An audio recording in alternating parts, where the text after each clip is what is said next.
let's jump right in and take a look at what we've got. I gotta make sure that I'm muted on my own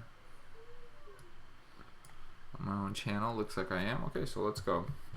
So we left off with a little B. I'm gonna go ahead and bump up the brightness so that I can actually see what's going on.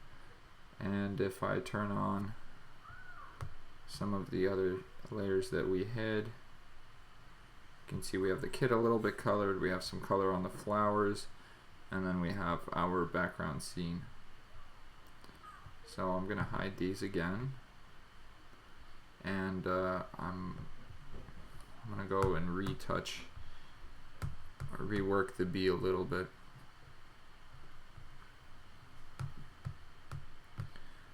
So when it comes to colors,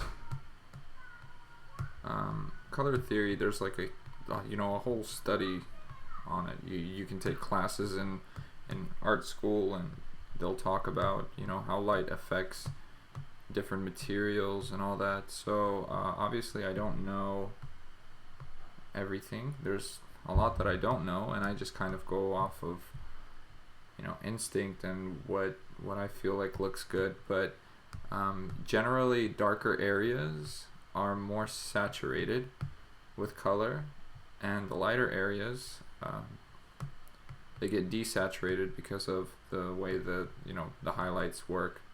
So if you look here, I have quite a saturated color, but if I desaturate it a little bit and go back to the head, and I'll use this lighter color for the highlights. So when highlighting, I'll be using this desaturated color that's quite a bit lighter, and I'll kind of place it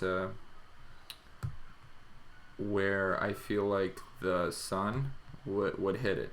So if my sun is coming from like a top point of view, we want to put it on the opposite side of areas that are indented. So we do, like, you have the little nose hole, nostril.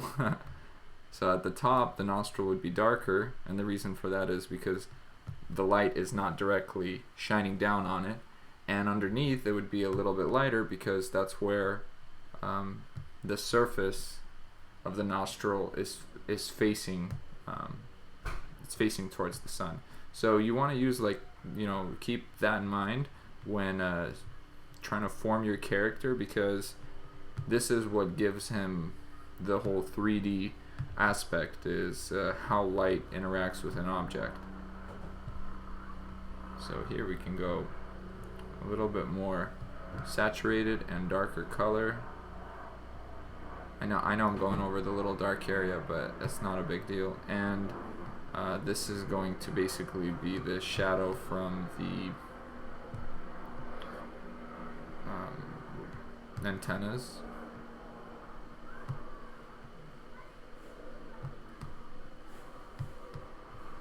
And I'll soften those into the scene later. Alright, and we're going to want to shade the underside, but not too extreme, and you'll see why. I kind of want to make the head look a little bit shiny because it's a hard surface, and you've seen like beetles and stuff, and they're really almost reflective. They have like this kind of multicolor thing going on.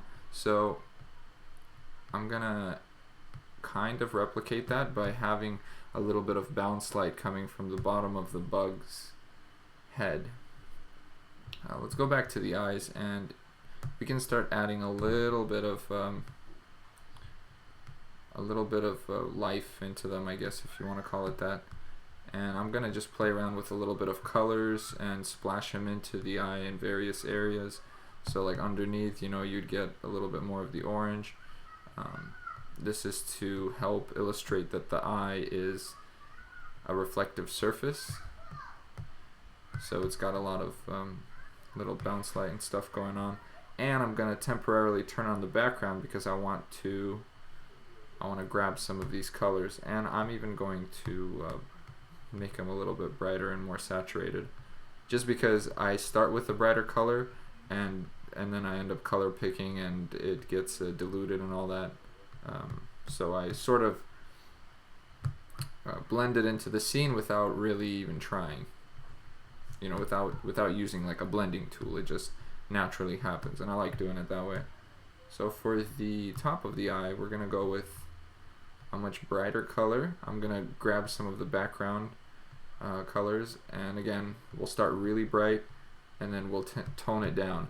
And I'm toning it down because if you keep it, just as bright, it doesn't help illustrate that the surface is darker.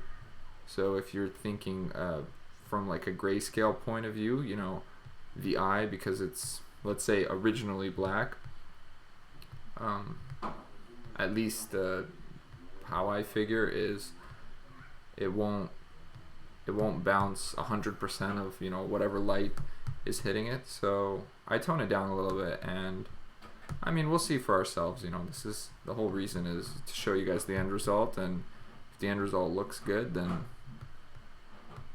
maybe it's not right, but it's a start, and you can kind of work from that and hopefully get similar results. As long as you're working towards improvement and I'm not hindering you, then I'm pretty happy with that. So we'll be able to see the difference between the left eye and the right eye. So there's that. I want to go darker so that the scale, the value scale is a little bit greater. Let's stretch out the contrast so that it's not so on one side. And by that I mean like too light or too dark. It's got a lot of lights and a lot of dark colors. You push the values to make the painting pop a little bit more. There's cases where you want to keep all the values kind of low or really high, bright or dark, depending on what kind of mood you're trying to portray, or just whatever is going on in the scene. Obviously it's not all like mathematical and has to be exactly the same in every painting. So there are obviously exceptions to the rule, but in general you want to push contrast, and it's going to make your paintings pop.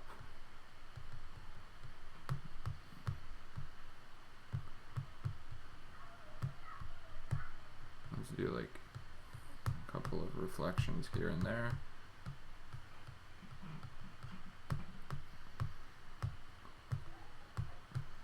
And I have this like dark edge that I don't want to fully get rid of, but I want to have a kind of a clear transition towards the outer side of the eye. I don't even know if that makes sense. Like in my head it's making sense, but because I'm kind of like thinking of what to say on the spot, sometimes my interpretation of what I really mean might be kind of weird. So we'll go with the dark orange on the bottom of the eye.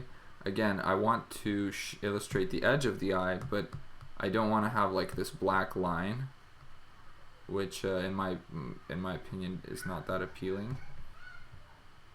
Okay, so I still have layer lock turned on, and because of layer lock, as you will notice, I'm not afraid to go along the edge of the eye.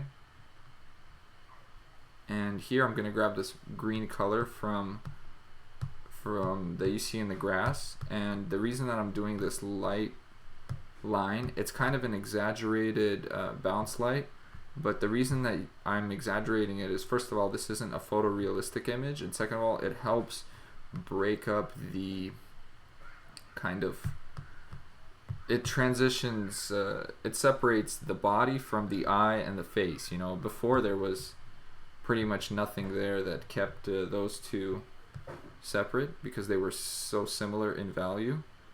Here we now have like a shift in the color, and or in the value, I don't know, I mean, and color, because it's green and not orange. So yeah, now you see that I'll turn off the line art temporarily. Boom, the eye is now popping a little bit more. Yay for popping. Okay, good. I like the left eye so far. It's not yet blurred, and the reason to blur it is to just make the sphere look a little bit softer. I like the, kind of like spotty, you can still see the strokes type of deal, but I will end up smoothing it, smoothing it out a little bit, just because I want to make the bug look like it's moving, and nothing needs to be too refined or too rough when it comes to its lines, because that will make it look a little bit more stationary, I think. I don't know, I mean, I could be wrong. Again, that's just normally I work off of trial and error, and just keep trying things until I feel like it looks good. Okay, here we go back to the little antennas. Let's fix these guys up, because it'll be a quick and easy thing to do. And the way that I want to do the antennas is, remember when I talked about the dark colors are more saturated? So we're gonna dip towards the more saturated side. We're gonna grab this darker orange, and since the sun is above our B, that means the edges are not going to be quite dark since they're round. So we go towards the center more, and we drop in this darker color.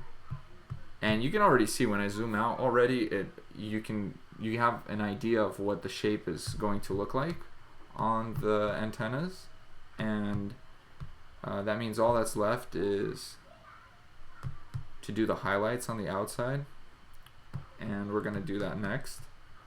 So I'm going to grab this dark color and kind of get the form, the little what are they, like palm tree style things going on in there. And now we go a lot lighter and add a lot more white into the color.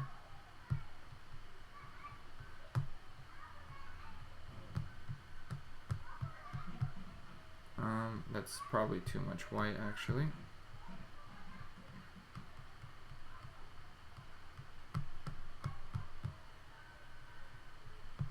And I will again end up smoothing the transition a little bit, and we'll see how that looks afterwards. I don't even need to smooth it that much, actually. From far away, from up close, it doesn't make much sense, I guess, but from further away, I'm looking at it and I think it looks good.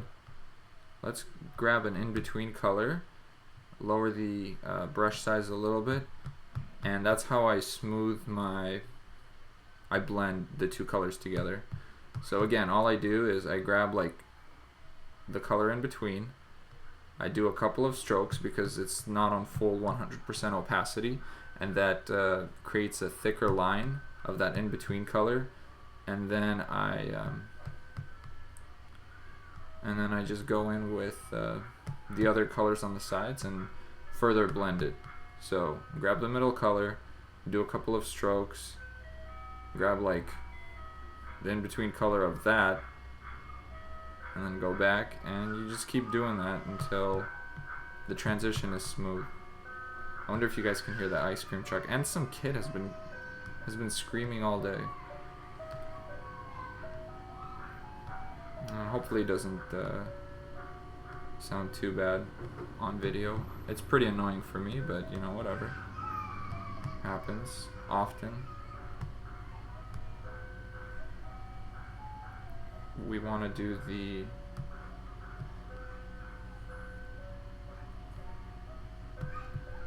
other side of the antennas. Okay, the antennas are good. I think I will keep them there, and I'm happy with that. Let's finish up the other eye.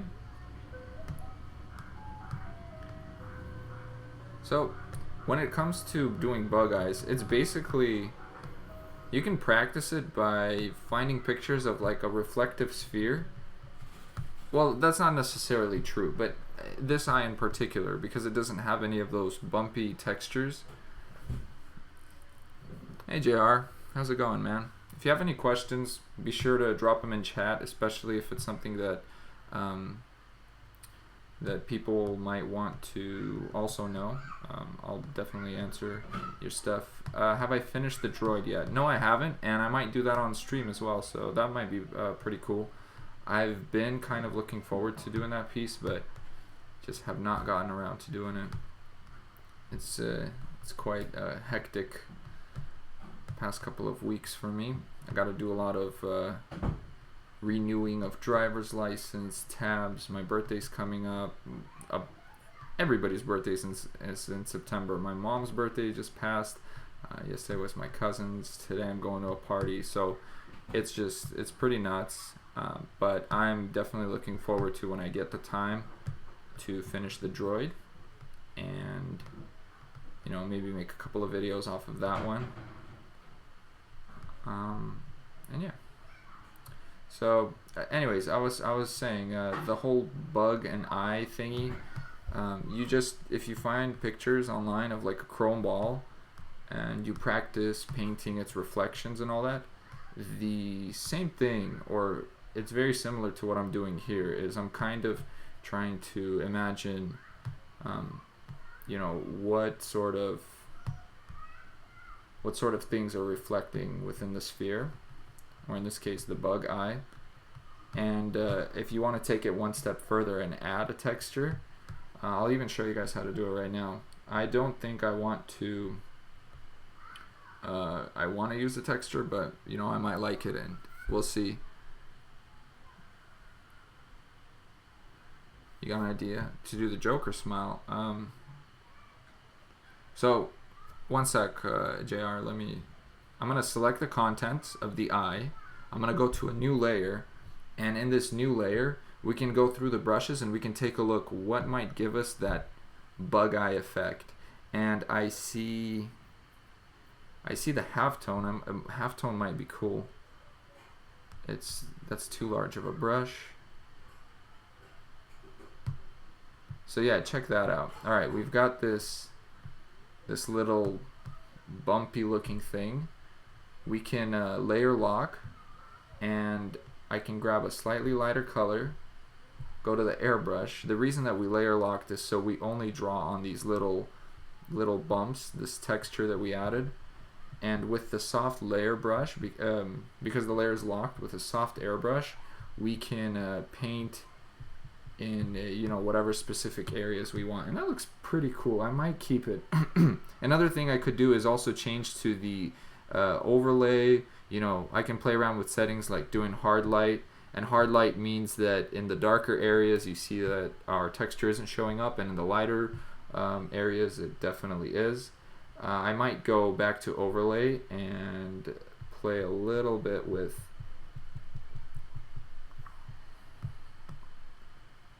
that. And I think I'm going to blur this.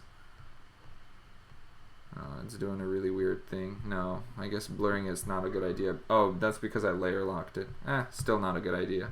I don't want to blur it. Another thing you can do is, while having the layer locked as well, I guess you don't really need the layer lock now, is you grab the airbrush and you can go in and kind of soften the edges by just erasing here and there, and that'll kind of blur it, without needing to go back and blur it. But anyways, yeah, JR, you were saying Joker smile? Well, I've seen, personally, that's not something that interests me in drawing. That's not something I'm interested in drawing, because I've seen an image like that quite often online. So I'm gonna hide the layer with the little bug eye texture. Let's finish the eyes, the underneath part, and then we can have that layer show back up. But JR, as I was saying, you can definitely draw that, especially if that's something that there's almost nothing better than having an image in your head, like for example Joker smile, and you feel like, I've seen some good artists do this and that, but I really want to see somebody do this. well, instead of waiting to see somebody do it, try it yourself. And you fail, no big deal, because you tried. And if you succeed, then you'll like feel really good about yourself. So I don't know, man, give it a go. I feel like I need to do more pop culture art, because that's how a lot of artists get their name out there, with the whole drawing Batman and all that. But I don't know. I feel like there's a billion things for me to draw, and I just need to find the time to do them.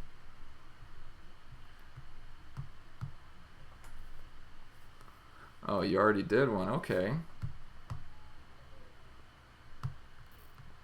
Well, it'd be cool if you shared it with me, but I feel like because I'm recording, I'm doing like a weird stream. It's with these videos, I'm trying to keep in mind for the people that watch it afterwards, because I don't have that much subscribers.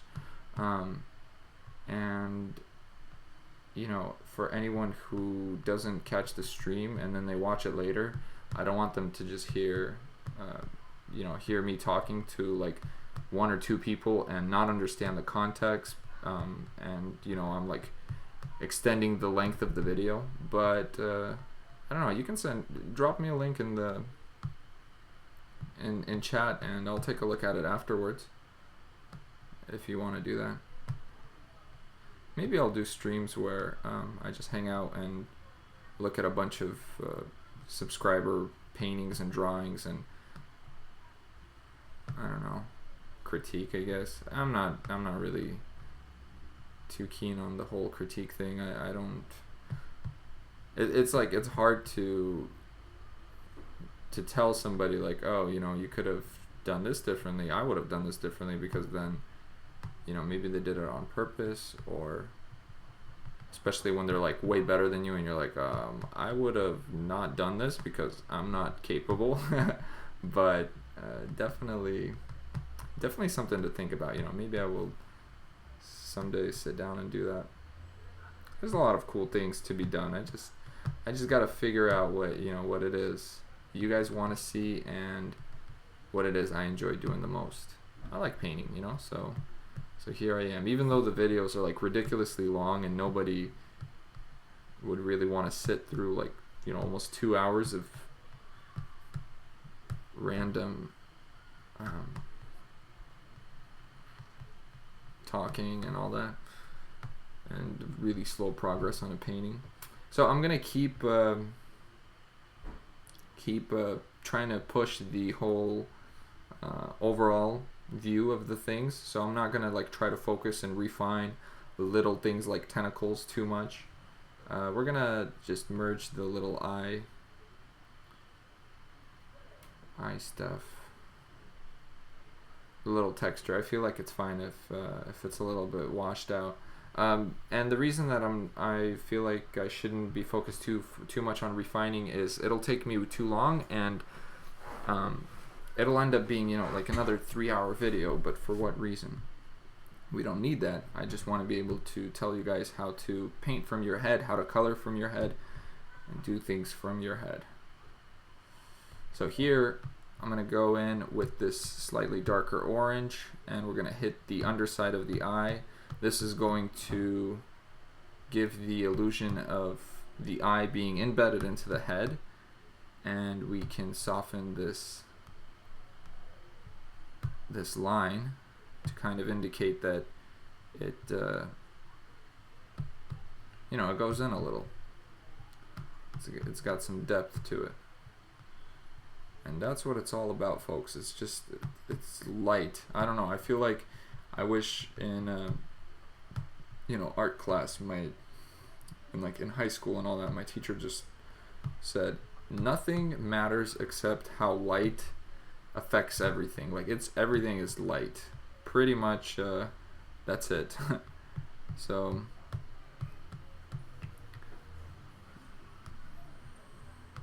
I think I want to push the little shadow downwards more and just have it kind of disappear into the thing. Oh, okay, JR. Sounds good, man.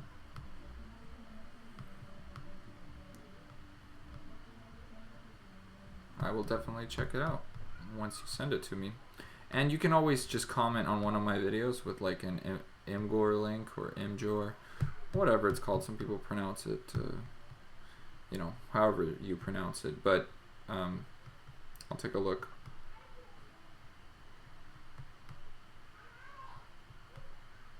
I might do a video on photo references, and I think a lot of people would want to see that because it's a really good place to start. And I have like this really adorable bird thing that I found on Reddit, and I think it would make for a perfect reference photo.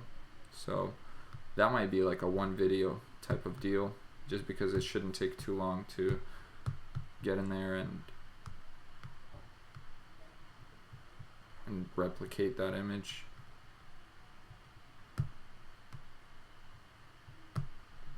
See, the thing with art and many other things is there's shortcuts you can take, but you're only cheating yourself, like with working out, where if you don't do proper form, or you just like kind of like decide, oh, I'm a little tired, so I'm not gonna go today, and with art it's the same thing. And I am definitely a kind of like an example of that, because I know that there's been many days where I was like, days, more like sometimes even weeks, where I'm like, I just can't, I don't want to paint, I don't want to draw. And then you come back and you can't expect to improve without constantly like pushing yourself. So I don't want to get trapped into this hole where I'm not striving to improve, and then I just end up going backwards. Okay, again, just try to soften the little shadows. I'm not going to go too hard on those, because if there's a lot of ambient light, then there's not like a direct shadow, and that's what we're going to go for, a little bit more of like a general lit thing. Okay, let's work on the body a little bit. The body of the bug is looking sad. Let's drop a darker color, and we'll still go towards the quite saturated side of things. And it's fine if I'm drawing over the wings a little bit, because I can always just go back and redo that part. Let me turn on the sketch temporarily. I want to see if, yeah, see, right now turning on the sketch, I cannot tell what I was doing with the legs, but it seems like all I need to do is just shift the bug upwards. Oh, well, it's because I moved the head down, but that's okay. The sketch provides me with enough visual reference to what I was doing with the strokes that I can just grab a small brush and kind of outline where I want the legs to go. So we're going to start with the basic outline of these, and I'm going to turn off the sketch layer, and from there I will make all necessary adjustments to make the feet, look good and have the base of the body make sense, and then that's it. It's pretty much that simple. So again, the sketch for me is just that. It's a sketch. It's not line art like in comic book art where it stays in the final piece. For me, I get rid of the sketch layer as fast as possible. It helps me visualize, what I, kind of like the direction I'm going. And another thing is, doing it this way also helps me like change the painting as I go. So I'm not worried about erasing something and trying, something else, because I know that there's no line art that's finalized, and well, if If I change it, then so be it, then I change it. So let's clean up the other nostril here, because I just noticed that I didn't.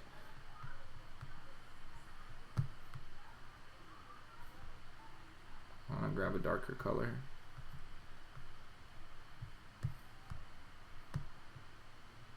Go quite small on the brush size, but cut them down even more. Grab this highlight color, get that base underneath. So you see how just doing that slight highlight pushes the nostril upwards, or kind of like slants the little nose downwards or outwards. I don't know. Well, you get what I'm saying. It's starting to form a form. And then if I do a slight highlight here, and then if I, to kind of push the nose more, as an example, I will darken it here.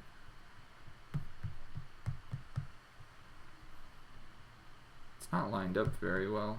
I have like a crooked nose going on right now. It needs to be like all the way down here. So let me fix it real quick. You know, I guess that's the downside of not actually really focusing on line art, is you'll end up redrawing some things because they're crooked.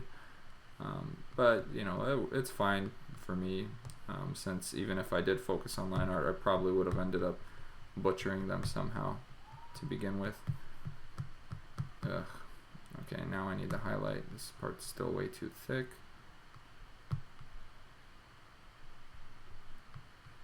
I apologize for working so zoomed in. You know, you might not be able to tell how this is affecting the overall piece, but again, it's just how I became accustomed to this, and that's working really zoomed in. Okay, so zooming out a little bit, it's still somewhat crooked. You know, I might go back and fix it, but for now, I'm not going to worry about it. You have it on Pinterest? I don't use Pinterest, never got into it. Did I take any art classes? Yeah, in public school I took a lot of art classes in high school, and I even took a pottery class. I took what was some other stuff? I don't know, it was like advanced drawing, where we just tried to work on our college portfolios and all that. And I showed those on stream when I streamed over on Twitch. Maybe I'll do like a video of those for YouTube sometime. You know, if that's something that would be interesting to see. But I haven't had like any college course classes or anything. I signed up for Schoolism. I get a 6-month class with hopefully with Bobby Chu. I think that's who I signed up to be in class with, and that's going to be my first like official training. A lot of other stuff I learned through online resources, especially when it came to like digital painting and all that. I started off, you know, drawing by phone, and I kind of didn't know what I was doing, even though I had watched some YouTube videos, and nobody really explained what was being done. They kind of just, you know, speed paintings were really popular, or even if they were talking about it, they just like do this whole option thing, and you know, the painting is suddenly really colored, and I had no idea what was going on. And I'm like, man, I just want to know the process of how they go about putting it together. Like, you don't have to, yeah, I don't know, it made it really difficult. So I kind of just kept trying to replicate what they did, but in a way that was comfortable for me. And you know, eventually I got used to it, and then when I used the painting apps more often, I kind of like understood what tools do what. And when I watched later videos and somebody was like, okay, now we're just gonna hue shift and all that, then it just you know, clicked, and I understood. My username for Twitch is was MLG_unit, but I changed it to Ichiban, and I started a new Twitch channel, but I've only streamed once on it. I'll have to do it, when I get more comfortable with the whole setup. I'll have to do it. So, okay, cool. We've got a little bit of progress when it comes to the body here. I want another leg in the background. I want this to be the other leg. So we have this. We have two like small feet and then two large feet in the back.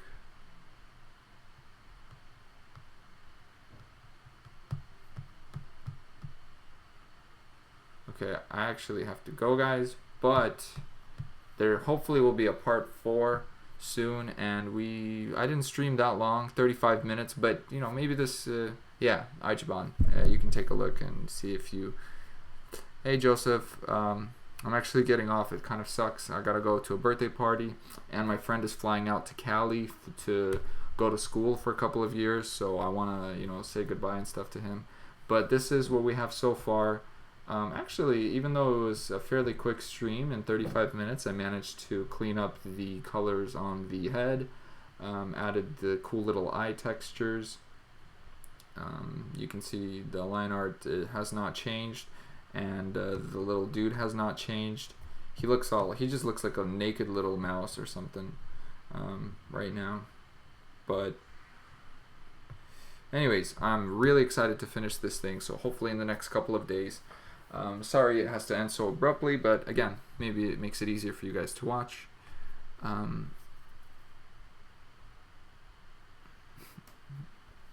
Anyways, have a good one, and I will see you next time.